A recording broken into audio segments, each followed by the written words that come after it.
Good morning. ৰাতিপুৱা হোৱাৰ লগে লগে আমাৰ কাম মানে আৰম্ভ হৈ যায় দিনটোৰ কাৰণে। গতিকে দিনটোৰ কাৰণে আজি ওলাই ল'লোঁ। এইখন ৰাতি আনিলোঁ কুইটখন। আকৌ এই চুইফটখন গুৱাহাটীৰ পুলিচ দাদা এজনে বুকিং কৰিছে।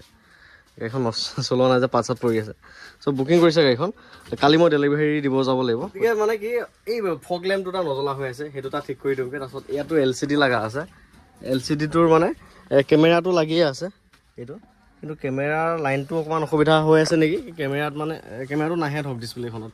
গতিকে সেই ইলেক্ট্ৰিকেল কামকেইটা কৰাওঁগৈ গৈ পেলাই মৰিগাঁও যাব ওলালোঁ। ঘৰৰ পৰা প্ৰায় 12-13 কিলোমিটাৰ হ'ব আৰু দূৰ। গতিকে চুইফটখন কালি চ'ল্ড আউট হ'ব। গাড়ীখন মই লগ কৰা আছে যি নহওক বাৰু। বাকী এইখন 2017 চনৰ কুইট, এইখন ভাল কণ্ডিশ্যনত আছে। আকৌ এই স্পেচিয়েল এডিশ্যন কুইটখন যোৰহাটৰ পৰা বুকিং কৰিছে। এইখনো চাগে তেওঁক ডেলিভাৰী দিবগৈ লাগিব, কি কওঁ সময়ো নাইকিয়া। কুইট এইখনো বুকিং হৈ আছে। এইখন i20 মই ৰাতিপুৱা ভাগত ভিডিঅ' এটা বনাই দেখাইছিলোঁ আপোনালোকক, মডিফাইড i20 বুলি। এই তামাম ধুনীয়া হৈছে গাড়ীখন, ফুল লোডেড হৈ আছে, চলাবলৈ ভাল। অলপ লেতেৰা হৈ আছে, এইবিলাক ধূলি পৰি আছে। এইখনো i20 কাৰণেও 4-5জনমান মানুহে ফোন কৰি আছে, কথাও পাতি আছে। এতিয়া কি কওঁ, কাক দিওঁ তাকে চিন্তা কৰি আছোঁ আৰু। ৰখিব, গাড়ীও ধুনীয়া একদম লোডেড। এল'হুইলকেইটাও বহুত দামী এল'হুইল। এইটো মানে এইটো নিঅ'ৰ আপোনাৰ হেৰি লাগিছে, ব্ৰেণ্ডেড এল'হুইল হয়, নিঅ' কোম্পানীৰ। চ' দিনটোৰ কাৰণে ওলাই ল'লোঁ এতিয়া আৰু গাড়ী কাম কৰাওঁগৈ। চুইফটখন মই ক্লাছ ডিছ প্ৰেছাৰ প্লেট চব চেঞ্জ কৰি দিলোঁ। তাৰ পাছতো তাৰমানে কি মোৰ ফালৰ পৰা 100% কৰি দিবলৈ ভাল লাগে। আপোনালোকে নি পেলাই ধৰক একো এটা কৰিব নালাগে যাতে। গতিকে মই মোৰ ফালৰ পৰা যিমানটো পাওঁ সিমানখিনি মই ঠিক কৰি দিবলৈ চেষ্টাই কৰি যাওঁ। এইখন ভাৰ্না আছে। ভাৰ্নাখনৰ কাৰণে বহুত মানুহে ফোন কৰি আছে, ফটো বিচাৰি আছে, কিন্তু গাড়ীখনত বিশ্বাস কৰিব মই ফটো কৰিব মাৰিব পৰা নাই, সময় পোৱা নাই। আৰু এই ভাৰ্নাখনৰ মানে ক্লাছটো হাৰ্ড হৈ আছে আৰু গিয়াৰটো পটকৈ লাগে, কিন্তু মানে সেই ক্লাছ ডিছ প্ৰেছাৰ প্লেটৰ চুইফটখনৰ যেনেকুৱা বেমাৰটো আছিলে তেনেকুৱা হৈ আছে, অলপ ক্লাছটো হাৰ্ড হৈ আছে। গতিকে এইখন মই ক্লাছ ডিছ প্ৰেছাৰ প্লেটটো চেঞ্জ কৰিম। আকৌ ৰঙৰ কাম আছে, ৰঙৰ কামখিনি কৰাম। এইবোৰ অৰিজিনেল পেইণ্টত আছে, গোটেইখিনি অৰিজিনেল পেইণ্টত আছে, একদম অৰিজিনেল পেইণ্টত আছে। কিন্তু কি হ'ল, গাড়ীখন অ'নাৰজনে কি কৰিলে, মানে চেলেকা কৰি পেলালে, গম পাইছেনে।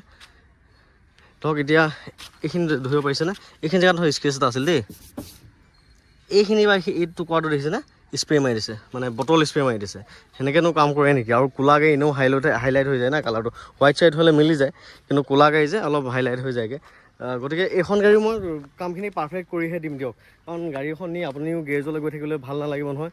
আৰু গাড়ীখন লাগিলে মই কমতে দি দিওঁ, লাগিলে কাম থকা বুলি। ধৰক আপোনালোকক ধৰক কাম আছে, ধৰক 20,000 টকা, মই আপোনালোকক 40,000 টকা কমত গাড়ীখন মই দি পঠাম। কিন্তু গাড়ীখন আপুনি সেই 20,000 টকা ভাল কৰিব যাওঁতে মানে টেনশ্যন আহি যাবগৈ, সেই চালা গাড়ী আনি মই ইমান টকা খৰচ কৰিলোঁ। কিন্তু গাড়ীখন ল'লে কিমান দামত, ৰেডি গাড়ী এখন যদি আপুনি 2.5 লাখত লৈ আছে, কেইটামান কাম থকা গাড়ীখন আপুনি যদি 2 লাখত লৈ আছে, মানে 50,000 টকা ডিফাৰেঞ্চ। 20,000 টকা আপুনি যদি কাম কৰি লয়, তেতিয়া 30,000 টকা আপোনাৰ লাভেই হৈ আছে। গতিকে সেইটো মানুহে পটকৈ সেইটো কথা বুজি নাপায়। যি নহওক মই গাড়ীখন একদম পাৰফেক্ট কৰিয়ে বনাই দিম, একদম ৰেডি কৰি দিম, ৰং চং কৰি টোটেল ক্লিয়াৰ কৰি দিম, তাৰপিছতহে আপোনালোকক দিম। আৰু এখন চুইফটখনো একদম মজা হৈ আছিলে দেই। এয়া বিশ্বকৰ্মা পূজাত লগোৱা মালা আছে। আৰু গাড়ীখনৰ অলপমান কালাৰৰ কাম আছিল, মই কৰাই দিলোঁৱে যেনিবা। যি নহওক চুইফটখন এনেও ভাল লাগে, এইখন অকণমান মডিফাই কৰি ল'লে নহয় আৰু মজা লাগে মানে। গতিকে এই হাইড্ৰলিকবিলাক পৰ্যন্ত ৱৰ্কিং হৈ আছে। আৰু নন এক্সিডেণ্টেল মোৰ গাড়ীত থাকিবই চাওক, চিল হৈ আছে কমপ্লিট। এয়া স্পীকাৰ এয়া বুট স্পেচ ঠিকে আছে দিয়ক, গাড়ীখন ধুনীয়া হৈ আছে। আৰু এইবিলাক নন এক্সিডেণ্টেল থাকিবই লাগিব মোৰ গাড়ীত। 2010 চনৰ গাড়ী এখন, এতিয়া মোটামুটি 14 বছৰ হ'ল। 14 বছৰৰ গাড়ী এখন, কিন্তু এয়া চাওক, এই কোৱালিটি থকাটো বহুত ডাঙৰ কথা। এইয়া চাওকচোন, 2010 দেখিছেনে। তাৰমানে গ্লাছখনো চেঞ্জ হোৱা নাই, তাৰমানে এক্সিডেণ্টেলৰ দূৰৰ কথা, গ্লাছখনো চেঞ্জ হোৱা নাই। এই 14 বছৰৰ গাড়ীখন এনেকৈ থকা কিন্তু বহুত ডাঙৰ কথা হয়, বহুত ডাঙৰ কথা। মোৰ নিজৰ আৰ্টিকাখনে বেক চাইডৰ গ্লাছখন মানে চেঞ্জ কৰিছোঁ। এই বাইক লৈ এজনে পিছফালৰ পৰা মাৰি দিছিলে, গ্লাছখন চেঞ্জ কৰিছোঁ। গতিকে সেয়াই 14 বছৰ গাড়ীখন এই কোৱালিটিতে থকা বহুত ডাঙৰ কথা। এইবোৰ চাওক, চিল হৈ আছে, কমপ্লিট চিল। এইবোৰ চাওক, ইণ্টেৰিয়ৰ কণ্ডিশ্যন, ইণ্টেৰিয়ৰটো ভালেই হৈ আছে, ধুনীয়া হৈ আছে দেখাত। এইখন LCD এটা লাগি আছে। গিয়াৰ যে কি ধুনীয়া হৈ গ'ল, একে মানে এটা আঙুলি লগাব পাৰি এতিয়া। তাৰমানে গাড়ীত যেতিয়া গাড়ীত ক্লাছ ডিছৰ প্ৰেছাৰ প্লেটৰ প্ৰব্লেম থাকে, তেতিয়া গিয়াৰ শ্বিফটিঙৰ প্ৰব্লেম হয়, মানে গিয়াৰ শ্বিফ্ট কৰোঁতে আপোনাৰ হাৰ্ড হয় অলপ। আৰু পিক আপটো কমকৈ লয়, আকৌ ক্লাছটো বহুত বেছি হাৰ্ড হয়, তেতিয়া গম পাব যে আপুনি গাড়ীখনৰ ক্লাছ ডিছ প্ৰেছাৰ প্লেটৰ কাম আছে। গতিকে মই এইখনত 6,000 মান টকা খৰচ কৰি ক্লাছ ডিছ প্ৰেছাৰ প্লেটৰ কামটো কৰাই দিলোঁ। এই i20খন যে দিলোঁ, বহুত মানুহে ফোন কৰি আছে একদম মানে। যি নহওক এইখন এতিয়া গিয়াৰ শ্বিফটিং মজা হৈ গ'ল।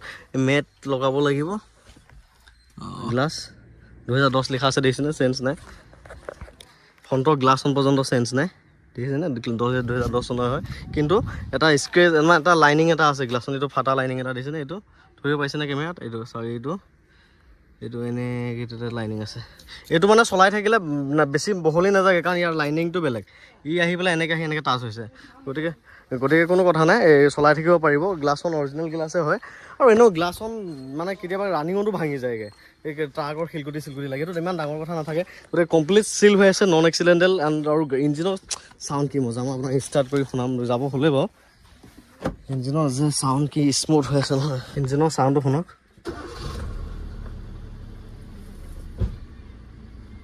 একদম স্মুথ হৈ আছে। হৰ্ণ শুনিছে নাই, কি মজা হৰ্ণ। এচিৰ পৰা আদি কৰি সকলো ৰানিং হৈ আছে, এই ডিছপ্লে ৱৰ্কিং হৈ আছে।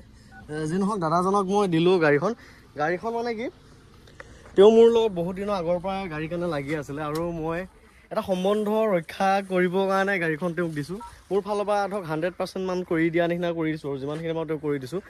লাভ বিশেষ মই গাড়ীখনত একো পোৱা নাই, কিন্তু এটা জাষ্ট এটা ৰিলেশ্যন ৰাখিবৰ কাৰণে মই গাড়ীখন তেওঁক দিছোঁ। আৰু গোটেইকেইটা পাৱাৰ উইণ্ডো, 4টা পাৱাৰ উইণ্ডো আছে, এখন VXI মডেল হয়, স্পীকাৰটো চব লাগিয়ে আছে।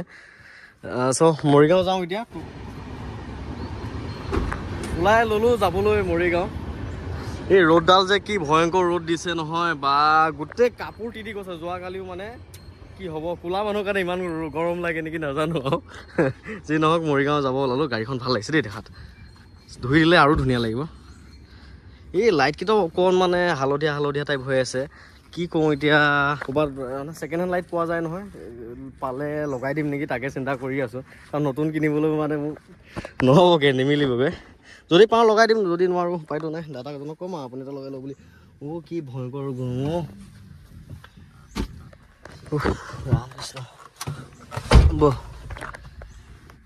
গতিকে যাওঁ মৰিগাঁও যাওঁ, কামকেইটা কৰোঁগৈ। এচিটো লগাওঁ, শান্তি লাগিছোঁ। ঘৰৰ পৰা আহিলোঁ ওলাই, গাড়ীখন চলাবলৈ ভাল। কেনেকুৱা পাইছ চলাই? মন্দিৰো লৈ আহিছিলোঁ, তাই মৰিগাঁৱতে বোলে কাম কেইটামান আছে। গতিকে ময়ো বোলো আৰু মোৰো ভাল হ'ব, গাড়ীখন চলাই যাব পাৰিবি, মই বহি যাব পাৰিম। গতিকে আহি আছোঁ। গাড়ীখনৰ এচিটো ভাল দেই, পুৰণা গাড়ী হ'লেও 2010 চনৰ গাড়ী হ'লেও এচিটো ধুনীয়া কুলিং হৈ আছে। গাড়ীখনো চলাবলৈ ধুনীয়া, ইঞ্জিনটো বৰ স্মুথ হৈ আছে।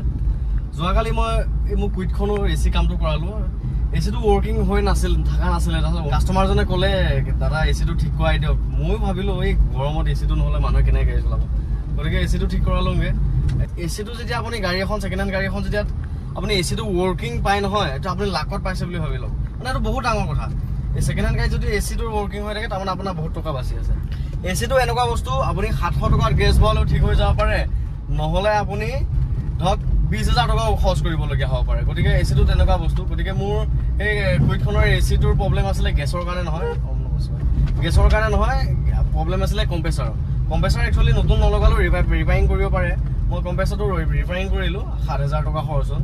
গতিকে আপোনালোকেও ছেকেণ্ড হেণ্ড গাড়ী লওঁতে এইটো সাৱধান দেই। এচি গেছ নাইকিয়া বুলি ক'লে আপুনি কৈ দিব যে টকা 1,000 এক্সট্ৰা লৈ লওক, এচি গেছটো ভৰাই দিয়ক, এনেকৈ ক'ব। নহ'লে এচিটো বহুত এক্সপেঞ্চিভ হৈ যায়। আমি কামবিলাক কিছুমান জানো কাৰণেহে কম খৰচত কৰিব পাৰিলোঁ, 7,000 টকাত কৰিব পাৰিলোঁ। কিন্তু আপোনালোকে সেই এচি কম্প্ৰেছাৰটো বনাবলৈ বহুত টকা প্ৰয়োজন হ'লহেঁতেন, 10,000 মান টকা খৰচ হৈ গ'লহেঁতেন। এইটো তুমি চোৱা বন্ধু, এতিয়া তোমাৰ ইয়াত পাৱাৰ উইণ্ডো 4টাই কাম কৰে হা, ইয়াৰ পৰা কাম কৰে, কিন্তু সিখন দৰ্জাৰ পৰা কাম নকৰে। সেইটো চুইচ চাবা, তাৰপিছত এইটো চাবা, এই চুইচটো চাবা, ফগ লাইট দুটা চাবা ফ্ৰণ্টৰ, আকৌ কেমেৰা লাইনটো চাবা হা। ইয়াৰ পৰা কাম কৰি দিয়ে, ইয়াৰ পৰা চব কাম কৰে। বন্ধু বেয়া গৰম দিছে এই নেকি বন্ধু, দুইটা বাল্ব লগাই দিয়া নেকি? এইটো প্ৰব্লেমেই হৈ আছিল, নতুন কেমেৰা এটা লগাই দিছোঁ।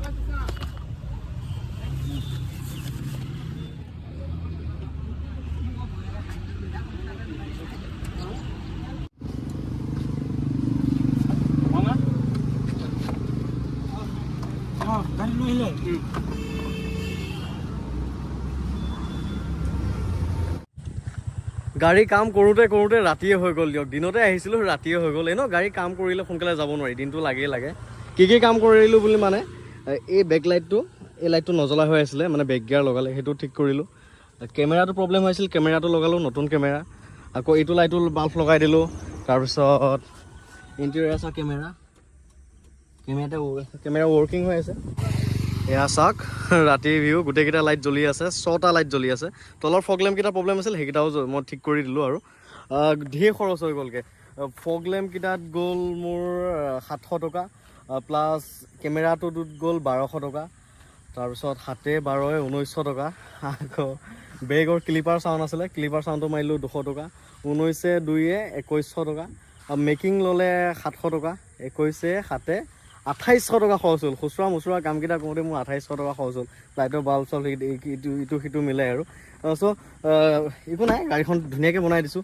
এই বস্তুকেইটা লগাই দিয়াৰ পিছত গাড়ীখনো ভাল লাগিব।